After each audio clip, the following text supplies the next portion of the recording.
Hi, this is Jody from mcpactions.com. Today I'm going to show you a few ways to get creative with your MCP Tell a Storyboard actions.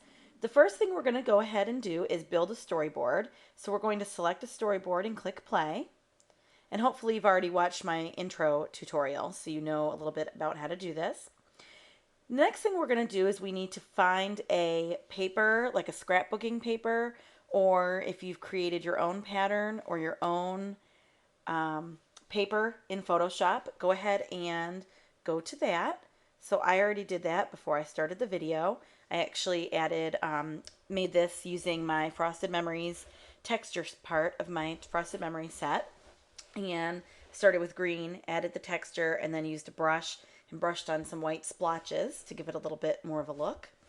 And you can take any paper that you've purchased from any scrapbooking place, or even any free papers, as long as you're not going to be selling it commercially. And go ahead and build your paper, open it up, and now we're going to go ahead and select it. We can either do one of two things. We can use the marquee tool if we want to select a small portion, like that, or we can go under select and select all. You want to make sure it's not enormous if you're doing the select all. This one isn't too bad. So we're going to go ahead and use this, select all, and we're going to go under edit. Then we're going to go under define pattern, and we're going to name this storyboard paper. And you don't have to name it, but that can just help you find it easier. Now we've got that named, we can go ahead and close out of this. So we're not going to save it. And now we've got the storyboard that we built. The first thing we need to do is go ahead and unlock it, because it will not let us make any changes on this layer, because there's a lock there, until we unlock it. So we're going to click on the lock, and then you'll see that the lock disappears right here. We're going to go ahead in the styles menu, which is right here at the bottom in our layers palette, and we're going to go under, the first one we're going to do is, I'll show you a gradient overlay real quick. You'll see when you click on gradient overlay, it pulls up the default white and black. If you want to change this, you can drop down in the box and pick any of the gradients you have stored, or you can create your own gradient, but I'm not going to go into that today. And then you would click OK. I'm going to click cancel because I just wanted to show you how to do that. The next one we're going to do is I'm going to show you how to do a color overlay. Color overlay is just adding color, as I showed you in my first tutorial, except this is a different way to do it. It automatically will add red by default.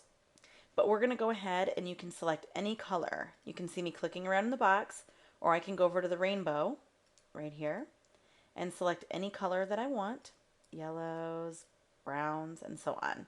And if I wanted to accept this selection, I would click OK. Again, I'm going to click cancel, because the last way I'm going to show you is to do a pattern overlay. And a lot of times you'll see storyboards with nice patterns in them. And all you do is you click on the pattern overlay, as I just did.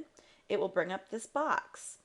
You'll click underneath and you'll be able to actually find the pattern that you made or that you created using a paper, by marqueing it or selecting all and defining it as a pattern. So we're going to go in here. Once you've selected your pattern, you can actually go ahead and drop the opacity if you want to make it darker. Or if you used a white storyboard, we used a black here. If we used a white storyboard, it would make it lighter by decreasing instead of darker. So we have that option. We also can scale it. So if we want to see it real close up, we can scale it way up. If we want it to be teeny tiny pattern, we'll go down. That's 43%, for example. I'm going to go up to 4, and it's going to depend how big your pattern was to start too. So I'm at 406, 388 there. I'll click OK. So now you can see there's a pattern in my storyboard. All we would lastly have to do is add photos, as I showed you in my first tutorial, and we would be good to go. You could save it and it would look great.